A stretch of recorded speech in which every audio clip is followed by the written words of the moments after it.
love other people being successful through our restaurant, whether it be hiring someone and they become a shift lead to a general manager. All that stuff is amazing. It makes all the hard work worth it. Welcome to The Bottom Line, the podcast that brings you real stories behind real restaurants. In each episode, we explore the decisions, systems, and stories behind the most successful restaurants out there in the market. No fluff, no hype. Just real operators, real challenges, and real advice from people who know how to get results. Let's get to the bottom line. Welcome everyone, and thank you for joining me and Antonio today. I have with me Antonio Gambino, the co-founder of Tono Pizzeria Cheesesteaks, a super duper successful brand out from Minnesota. They have 10 locations. They started only a few years ago. Him and his co-founder Shaz and their two other partners, they have created a very successful brand. I'm lucky that he joined me today to talk about his brand, his success, and his success stories. So thank you very much, Antonio, for joining me. Welcome. For having me. Appreciate it. Of course. By the way, I learned a few months ago that I'm quarter South Italian. There we go. You are? I am. All right. Yeah. Very nice. Welcome to the team. I was expecting more on the Turkic, Central Asia. Yeah. And then I learned I'm only like 1%. 1% Central Asia. Really? Yeah, I thought like my ancestors like rode their horses all day, you know, in the steppes and stuff like that. Apparently they just what's the majority? Are you just a mix? Yeah, a lot of stuff. I'm 3% Iranian apparently, like Shaz. 25% South Italian, 14% Greek Isles. I would have never guessed that. That's the Mediterranean, though. It's kind of a mix. Yeah, apparently my ancestors didn't discriminate when it comes to finding finding matches. We awesome. Love everybody. Yeah, I did ancestry tree or whatever, and I did my DNA test. And my dad's full Sicilian, Southern Sicilian. And my mom's a mix of German, a little Irish, a little English. So I'm also a little bit mixed up in there. We do a lot of prep going into this. When I first looked at your videos and stuff, I was like, God damn, this guy is both handsome and so young. I was like, damn, Thank you. And then I was like, the pizza keeps me young. The sauce and olive oil. Yeah. Then we talk and we are about the same age. Although I don't think we look like we are about the same age, but we look the same age. Yeah. We got it. We got this. Okay, let's do the test. Do you have a heartburn after 8 p.m. if you eat a pizza? I unfortunately I eat at like 8:30 every night, so usually my heartburn starts at like 10:30. I had to borrow my friend's medicine the other day. I'm like, man, I'm dying. Help me out. Getting old sucks, and my mom told me, enjoy every day, and I'm like, I'm gonna live forever, mom. Right. I'm gonna eat whatever. I'm gonna eat whatever. Nothing is going to happen to me. Right. No, unfortunately, that doesn't work like that. I got a strong multivitamin plan though, so it's keeping me in good shape. Of course. Antonio, why don't you talk about yourself? Yeah. So, I grew up on the East Coast till I was about 10 years old. I moved to Minnesota. My dad owned his first pizzeria in 1972, before I was born. So I grew up in the pizza industry. Summer breaks, I was working for my parents. I loved it. I loved pizza. I loved, the whole customer experience. So throughout high school, middle school and high school, I worked at my family's restaurant on the weekends. And some days, if someone didn't come to work, I'd get a call and I get a knock on my door and, Antonio, you're not going to school today. Let's go. I'm like, yes, I'll take another hour of sleep and I don't have to go to school. Right. Throughout high school, I was like, I kind of want to follow in my dad's footsteps and, kind of take over and expand on that and continue my family's legacy. My uncle Mario also owned pizzerias with my dad, so he's a big part of what we did. So yeah, I graduated high school in 2003, full time at my family's pizzeria, making pies and learning, working with employees and trying to make my own way, not being the owner's son. Yeah. And, get away with stuff. I wanted to be treat it like anyone else. I wanted to work harder than everyone else. I didn't want the easy hall pass that this is my dad's restaurant. So those between, my dad teaching me hard work and other employees teaching me hard work to level up, it made me, who I am. I definitely love the industry. I love working hard. I love seeing other people work hard. I love other people being successful through our restaurant, whether it be, hiring someone and they become a shift lead to a general manager. All that stuff is amazing. It makes it all the hard work worth it. So graduated high school in 2003, worked for my parents. I had this idea of, opening a pizzeria in Minnesota and pairing it with cheesesteaks. We did cheesesteaks out east. When we moved to Minnesota, we just did pizza by the slice, like in downtown Skyways. I don't know did Michigan have Skyways? I don't know. Downtown? No. Okay. So we're in the downtown district with the big high rises. Yeah. So I graduated high school in 2003, worked for my family, had an idea of doing pizza and cheesesteaks. Me, my best friend, Shaz, my brother and my dad, we opened up Frank and Andrea's on the University of Minnesota campus. Our other locations, we were in the Skyway, so we were basically open 10:03 p.m. On campus. We were open 11 a.m. to 3 a.m. So you can imagine it's a big shock. Big window, a big work day. But I was up for the opportunity. We opened up in 2016. We knew who our audience was. Obviously, being on a college campus, our main audience would be college students. Is that how the cheesesteaks came to be? Like, I know you answered this question like 20 different times. You guys have been like in TV shows, in everywhere, and probably everyone asks you the same question, right? Like cheesesteaks, how did it merge with pizzeria?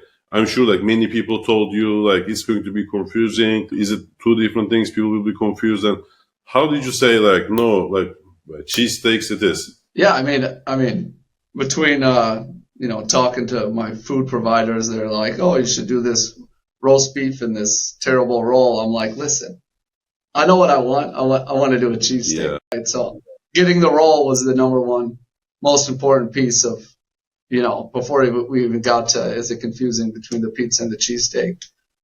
So we had to get the Amoroso roll. We had to get either ribeye or prime inside round. Once we got that, it was kind of educating people on the cheesesteak in Minnesota. Because a lot of people didn't know what it was. They're like, what's a cheesesteak? I'm like, it's bread, steak, onions. I had it in Philadelphia, right? Like 98% of the places can't put that flavor in that thing. Like when it marries, when all the flavors marry, it's the most amazing thing in the world, right? But like putting that flavor in, like, is an amazing challenge. So I want to congratulate you for like achieving that. Of course, you as an Italian, number one, like you guys, your ancestors, I mean, they figured out bread like no other country. Oh, yeah. Quality ingredients, infusing the flavor into everything, fusing together. It's an amazing experience. Quality ingredients. I think that's the beginning of any food, right? It's like you have a lot of people that, try to knock off pizza, right? It's just cheap ingredients, cheap cheese, just throw things together. Even with the cheesesteak, from moving to out east to Minnesota, to get a cheesesteak, they serve it like in a hot dog bun. And the meat would be in like a jus, and they put it on. It's like, well, you're doing nothing right? You just do it right? Get the right ingredients. Don't use, processed meats. I mean, our meat is never frozen. I mean, it's a real piece of meat that we have a meat company slice very thin for us. We chop it on the grill.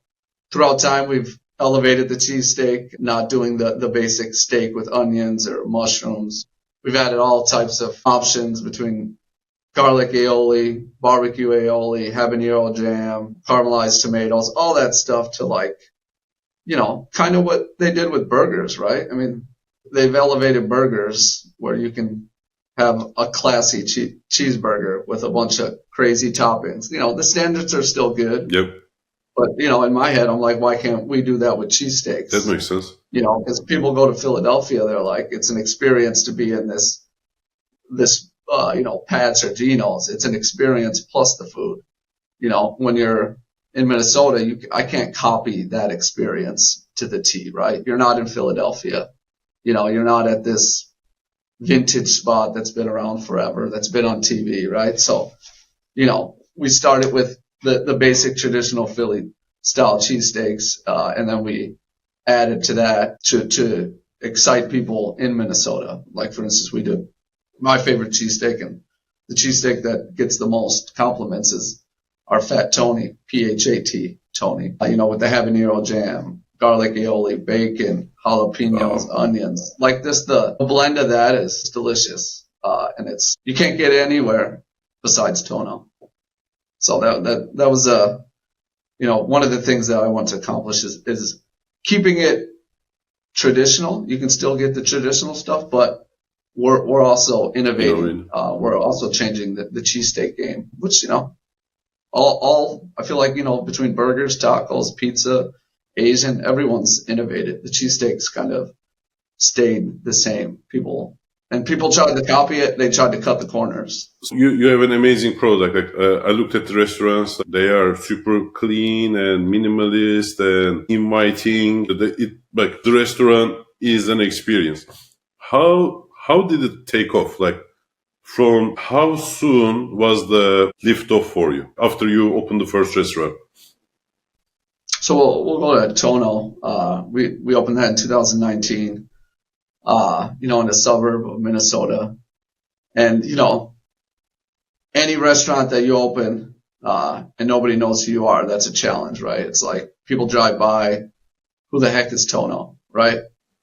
Yeah. It takes those first customers, it knocked that out of the park to let other people know. That's huge, right? We take that extremely serious because they're going to tell their friends. I just had the best cheesesteak. I just had the best pizza.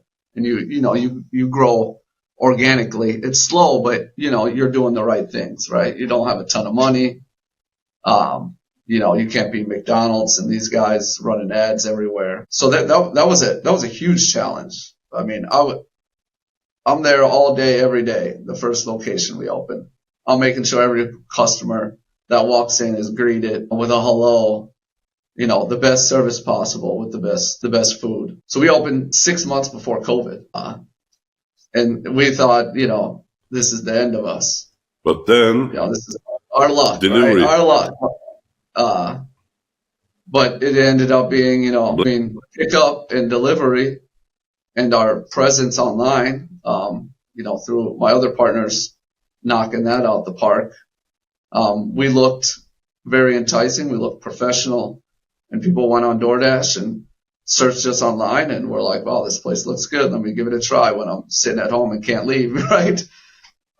So we got extremely busy, and we did really well. And through that, we kind of took advantage of the fact that,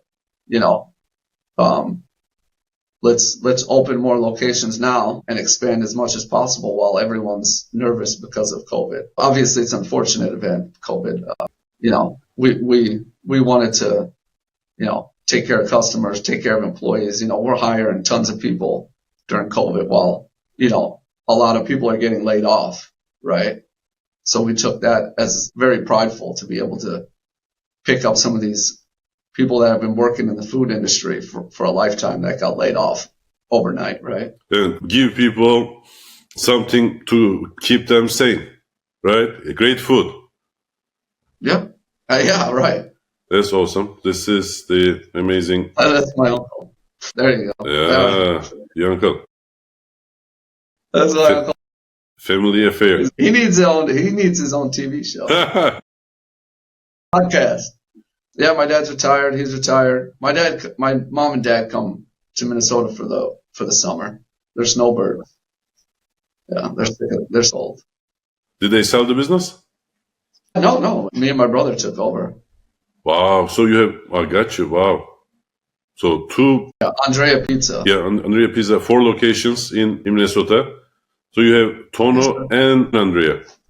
Yep, Tono Pizzeria plus Cheesesteaks. We have Frank and Andrea, which is our college campus brand, and then we have Andrea Pizza, which is in the Skyways downtown Minneapolis. Jeez, you are Pizza King. busy. Pizza King. Wherever somebody turns, so the guy is mad at you for something, and he's like, I will never come here. And then turns the corner, another one of your restaurants. Right. Kingpin. Right. Kingpin of Minnesota. Just trying to give good pizza, man. All fun, everything. We try to cover all aspects of the pizza. And look at all these reviews. I love it. I can make pizzas all day. 4.7, 4.8, great reviews. And like this, I guess people will be within an Uber distance anywhere in Minneapolis, right? So yeah, we kind of covered the suburbs around Minneapolis. That South Minneapolis location is like a suburb of Minneapolis. And then, so that's like the west side of Minnesota, which we've recently been opening stores. We had started on the east side of Minnesota, which is like St. Paul of the Twin Cities. By the way, shout out to your architect. It's I did a lot of constructions. Like Yeah. it looks like an experience. I love the lighting like this, and like there are a lot of smart touches in there, and it's an inviting place, warm at the same time. Like from a business standpoint, it doesn't cost an arm and a leg to build these. As I look at this, it's like the best of both worlds. Yeah, we wanted to not feel like a copy paste franchise that just is blah and looks fake. We wanted to feel Warm. cozy, like when you're sitting in our restaurant, you don't feel like you're even in Minnesota. You feel like, you're in New York, you're in the East Coast, you're in Philadelphia. And there are these like touches like this, like neon sign, like this. Sign is awesome. Get a little retro vibe feel. The wood floors are just, you feel, it just feels cozy. It feels nice. And wood creates it's hard to put warmth. words on that, the value of that, right? Those feelings you get when you walk into a store and you're like, this feels right. Yeah. I know. And it's hard to hit, That's, my business partner, Dario, he owns Classic Property Services, and he builds all the restaurants, and his guys are amazing. I mean, you can see their work. They have a true passion for building things and creating things, and they do a fantastic job. It's amazing, and it's fun to watch the whole process. Empty shell to the slow process of putting walls up and doing plumbing, and they build the seats. The oven gets built in the store. We use a Maraforni oven. They build that in the store. Every location's been built in the store. It takes about 5 days, sorry. Wow. And then another 5 days to cure. It's fun. Every step of it's fun, It's a good thing. One of us had fun during. I built many restaurants. Many of them were like $10-15 million builds, like 5 to 15 million, like huge builds. Like ours was ultra mega fine dining, charcoal, like getting permissions. Hoods were a huge, always a heart attack moment. So at least one of us enjoys construction. To me, like when I look at this and imagine myself going through the plans with the architect and everybody talking to me about iron ducts and like going 10 stories high and this and that, takes me back to those days. But very beautiful locations. I will say when we opened Frank and Andrea's, the worst part of opening that store was the construction. Yeah. I didn't have I wasn't super close to Dario at the time, and I learned a lot. I had to go to construction meetings every week, and these guys are saying things I don't know what you're talking about. Do you right? I don't know the language. Do you polish concrete or right or painted concrete? I'm like all these codes. It's a tough business. So that was one of the things I was happy to bring a partner in, and obviously he brings a ton of other skills to the game. But man, when that weight is off your shoulders, when you open the and you can location? focus on what we each do well. We each do what we do well even better because we have all that extra time and not all that weight on our head. I can focus on the menu. I can focus on creating new ideas. We work together in marketing ideas and all that, and community outreach, things that I do pretty well, not a construction guy. That's great. And talk to me about Shaz. So A lot. He wears a lot of hats as we grow. We're able to kind of offset some of those responsibilities off of his head as we have more stores and able to afford more help. He's been a huge part of operations as far as back end, between apps and like ADP and Toast. So we use Toast for our POS. We use Toast for our payroll. We switched to ADP recently. He's an engineer by trade. Yeah, so you can electrical engineer. He's extremely System, process oriented. system processes, extremely organized. The opposite of what I do. You are the creator, the creative party. Yeah, I like to have ideas. He also has a lot of ideas too, and we work together. Our skill sets really complement each other really well. He does, accounting. We're hiring an accounting now. He's pretty much the CFO, the CEO. He's an amazing guy, amazing friend. He's a genius. When things get hard, I'm like, I'm lucky to have a great friend that also is a great businessman. Did you guys meet in Minnesota after you did the move to Minnesota? We met in high school. This is a clip from one of the openings. I think this is the 7th location. I opened many restaurants, so when somebody figured out from marketing, what to say in marketing, everything is structured at this juncture. Today we're at the grand opening of our 7th Tono Pizzeria plus Cheesesteaks in South Minneapolis. We're super excited to be here and be part of this community as a local business. We feel it's so important to connect with our neighborhoods and our community members. We had a line out the door, got a lot of raving reviews. That's what we like to see.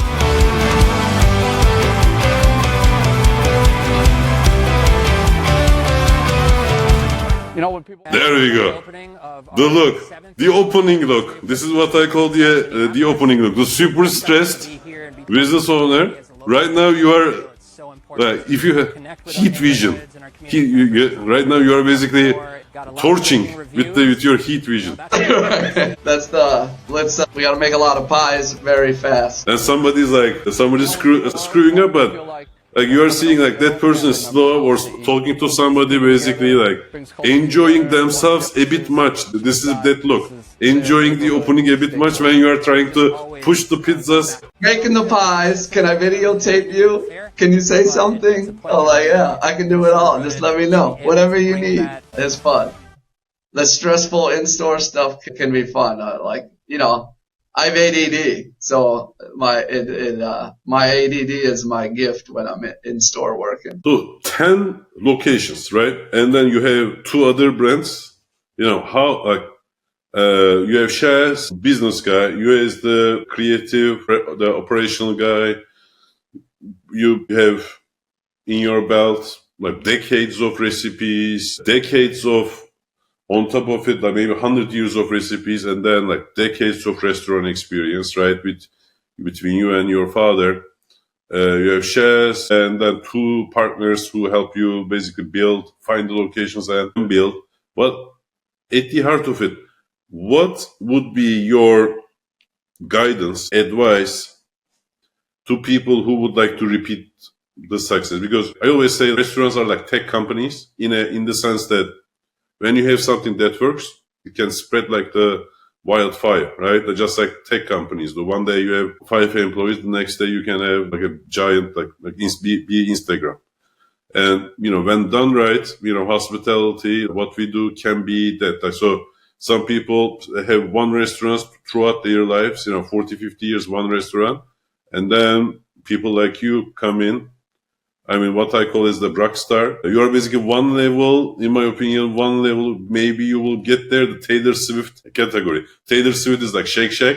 He's like Taylor Swift. What I mean is, creating something unique, explaining that to people, and figuring out all the economics and turning this into a machine. I think that's the beauty part of it. Because unless one has like a Michelin star restaurant, like one is okay, right? If you are doing this as a business, like what you achieved, it should be the goal of everybody. So you can share it with more people. More people talk about your creations, and you can experiment because you will have more money to experiment, more buffer zone. You can hire the best people, use higher grade ingredients. Michelangelo and the statue of David, right? Like if he used like sub quality marble, because he didn't have the funds, it wouldn't have been David, right? Or Right. if he didn't have like 2 or 3 years to build it and he had to rush because he had to build it in 6 months, it wouldn't have been the same thing. Like funds do help. What is your advice to the audience? What should people take away? What would be the 1 or 2 things that should be critical in everyone's mind? Well, I think the most important thing is like actually love doing it. If you're just doing it for the money, I don't think you're gonna do the necessary work. I don't think it'd be authentic. I think people would know that this is just some place to make money. I think if you love it, the quality will follow. And then finding, if you want one store, you could probably do a lot of it yourself. If you want to have multiple locations, I would, suggest finding people that complement your skill set that obviously you could trust. And you're all on the same page of what your goal is, whether it be 3 stores, 5 stores, 10 stores, all are amazing, right? I mean, you open one restaurant and it's successful. That's awesome, right? Especially if you're doing huge build outs like yourself where, one restaurant, you have, $5 to $15 million in investment and, you have 200 employees or something. I mean, that's massive, right? And you're successful at that. That's already amazing. I opened one in 6 weeks. 6 weeks. Yeah, that's right. I was told we are not opening that store, so, take it easy. Then 4 weeks you need to open the restaurant. Beverly Hills, COVID. Yeah. And we are talking about freaking California. So I live in Florida. So we are living in 1987.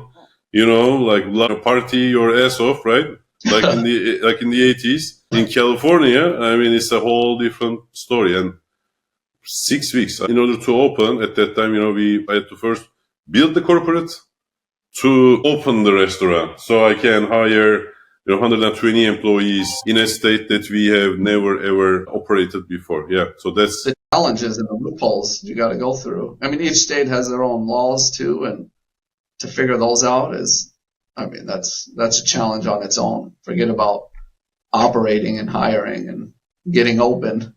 6 weeks is amazing. Good job. Great job. Yeah, I mean, typically we like to hire, a few months in advance when we open a new store, especially for training and finding management and all that stuff. But yeah, I mean, I think if you love what you do, your recipe or your whatever you're serving is authentic to who you are and what you believe in, people will follow that, right? It's like going to Austin, Texas and trying barbecue, right?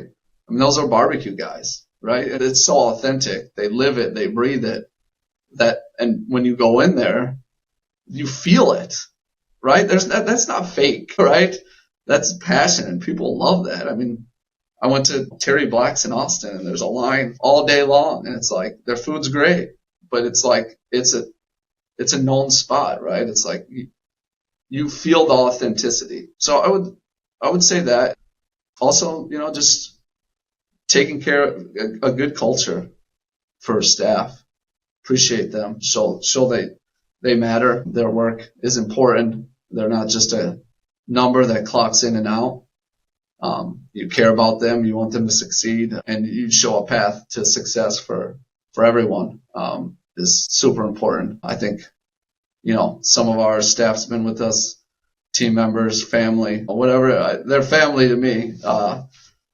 Been with us for 20 years. And that's amazing, right? Just that alone is a lot of things make it worth it. Hearing your food's good, hearing this is great. But, when customers walk in and they can see the same face every day and they're like, what are you guys doing to keep all these guys together? Every time I go to somewhere else, it's someone new. Don't try to be the do-all person. Find someone. Like if you can cook really good, find someone that loves, the back end stuff. If you're a back end guy that loves food in the restaurants but doesn't want to cook every day, find someone that loves to cook, that has a vision. That. Otherwise, it's like, it can be draining. There's a lot of little things in restaurants, right? Opening a restaurant and walking away, there's a lot to manage. It's a people industry, right? Whether it's customers or employees, there's a lot. I think that's why, for many restaurateurs, it is so draining, and they don't see any other way of doing it because, they are stuck in the loop that they can't hire the people that they think they can really rely on, and because of that, they need to fix every single problem in the restaurant. Your second location calls, they are warehouse told me they are out of chicken or something, and then you have to call the sales rep or the guy above him to basically raise hell so they ship you whatever it is that you need. So these kind of fire drills are no fun. I think there is a way to do this that is fun, that is rewarding, that you can see that your brand is elevated, your people are elevated, and you live a long, prosperous life. The fact that you don't have any wrinkles tells me you have achieved. Yeah, I got some gray hairs coming in now, so I don't know. But yeah, you have to trust people. I know a lot of people that just they don't feel like they can walk away from the store. It's like, not everyone's going to do it exactly like you. It's just not possible, right? Everyone's brain's different, right? I'm going to process something different than any, manager, general manager, operations manager. I have to trust that they're making what they believe is the best decision and just put them in the best position to succeed too, right? The second part is the most important thing. They know that they can't rely on that general manager because they didn't hire the best and the brightest and the most the promising guy, okay? Because they don't have the funds. It's a whole vicious cycle of you don't generate the funds, you don't hire the best and the brightest. When I say best and the brightest, you hire the guy who shows up work. Your GM shows up work slightly overserved. And guess what kind of example that sets up for the whole staff. Then you know that you can rely on that guy. You didn't really give him a lot of the response, the administrative responsibility. So his job is to open the restaurant, answer some guest complaints and close the restaurant. So strictly front of the house operation. There is a beginning and an end. It's not really a GM role in that sense. You hope that if something breaks down, that guy is gonna call the repair company. But these roles and who's responsible for what or what needs to be done hasn't been established. That's why, when it's not really established or communicated, can you rely on that person? Number one, you didn't hire a reliable person. Number two, you didn't really set up any kind of instructions or training, or you just hope that when that happens, you'll be there to take that call and you will do the fixing. So it's a whole, just like you said, and this is my contribution, vicious cycle. And because the restaurant operates like this, and the problem is why these restaurants can't really scale is that everybody works the agent versus principal problem. People would look at, in such a restaurant, people would look at the problem and they will say, what's in it for me? He doesn't pay me to take care of this or communicate that. And in those restaurants, problems aren't really communicated higher up. So say you gave this order and something else came up from the distributor. You won't know this. Do you know who could know? Your accountant could know. I think it's being clear on what each position is responsible for and holding people accountable to that. As we grow, we've begun to use EOS, which is from a book called Traction, Entrepreneurial Operating System, which puts, a very clear bucket list of things, of positions and responsibilities. And we run meetings through that, and it holds everyone accountable. And I think most people want to know what they're accountable for and how they're measured. That's right. So they know exactly what to do instead of like all this gray area. All the gray area, that's right. And as we grow, we were kind of sitting in that gray area where we have GMs for maybe one store or two stores, and there's like a lot of cross, like, should I do this or should I do this? Everybody wanted to do something and help. But when you give that clear vision, you give that clear instruction, what you're responsible for, what you're going to be held accountable for, and making sure those people want to be in those seats. Very important thing. Super important. Right people in the right seats. Not that's not a big deal, but some people maybe want to be a shift lead. Some people just want to be a cook. Some people want to be general managers. Like, it's your job to tell them what those roles and responsibilities are and how you can achieve that step ladder through the restaurant. And we've really picked up on that in the last year. I think we started EOS a year ago, and this is Shaz's thing. He's very good at organizing and setting up these meetings and doing all that stuff. But people and we get feedback from, our general managers, and they love it because they just know exactly what they're supposed to do and what metrics we use to track important information and to-dos and, labor and sales and, reviews, all those things. And I think, generally speaking, whatever position it is, if someone knows what they're supposed to do, they'll succeed. Here's the vicious cycle that I was referring to. Okay. Without the right employees trained right, you won't have consistency. Without consistency, you won't get guest loyalty. Without guest loyalty, you can't build your revenue. Without revenue, you won't get good employees. Right. So it goes on and on and on. On and on. And it's like, where do you start? Which part? That's why I think, number one, what you said is super important. Everybody should do the thing that they are competent on, right? Both in terms of the segment of the restaurant and then the job within the restaurant. So you need to have good people like Shaz complementing, two founders forming one unit, right? And then you guys had an amazing concept, executed very, very good. That's you generated money to hire the right employees, you trained them, and you got consistency. Then with consistency, you got guest loyalty, people raving for your brand. That's why I say restaurants can be like tech companies, because yours is a cycle of generate money, borrow, open new restaurants. Repeat the formula. 10 could be 1,000.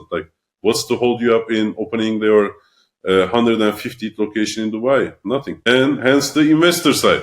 So tell me about that. What's the next step for Tonos? Yeah, I mean, we hired an in-operational consultant just to kind of go through what we all do, how we do it, and how we can improve. He started maybe 6 months ago or something. So we have that going on.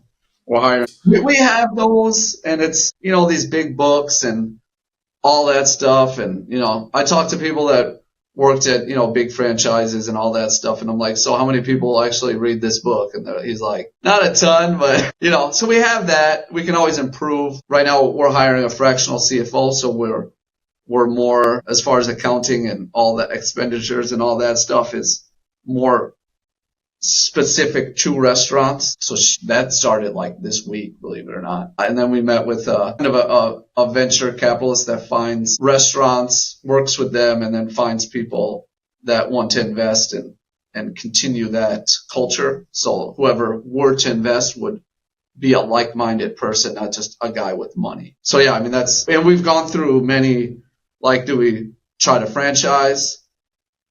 We went to the Vegas Franchise Expo or something, maybe 3 years ago. That was horrible, man. I mean, some of these guys you talk to, they're like, oh, what's your margins? Is it like 40, 50%? I'm like, dude, if my margins were 50%, I wouldn't be coming talking to you. Right? It's like 50, like, come on, dude. And it's just, and people I talk to, it's a cutthroat game. A lot of these guys that would help you find franchisees they just want to open up. They just want to find someone and get their commish and leave. And that's not how we operate. Like if we ever expanded through like a franchise, which we're not, like my main focus would be to make sure that guy is successful, because that also represents Tono, right? Like, yeah. I don't Tono care. Is you. Right. I don't care how much I own in that. Like, I want it to be 4.8 stars, man. 4.7, period. Like, that's our reputation. I don't care if it's a franchisee or not. So we're thinking more the corporate route, and we're learning as we go on how to expand our organization and what that looks like. Obviously, we can probably ourselves only take it so far. We'll eventually bring someone in and to help, maybe get out of state and all that stuff. We are opening up Frank and Andrea's in Madison, which is the University of Wisconsin. Yeah. So that'll be fun. That's like 6 hours. It's about 4 hours away from us. So yeah, I mean, that's kind of our next goal, to hit, maybe 25 or 50 stores. What that looks like, I have no idea. My job is just to make sure we serve good food. We have a good culture. People are trained in, and we're making food right, and we're taking care of customers and all that stuff. I want to congratulate you, Antonio, like on your amazing success, Shaz and your other partners, your father and your uncle, for bringing the business to today. I hope they are doing great in Florida. I mean, I'm in Florida as well. And it has been such a pleasure speaking with you. Yeah, I know I've taken a lot of your time, but I think you gave such great information here, very actionable stuff. Is there anything you would like to add? That's everything. I appreciate you taking your time and wanting just to hear our story, how Tono started, how it began, where it's going. So thank you for your time. That was very nice of you. Thanks for tuning in to The Bottom Line. If you found value in today's conversation, make sure you follow, share, and leave a review. Have a question or need a professional's opinion? Then be sure you reach out using the links in the show notes below. New episodes come out every other week, and until then, we will see you next time.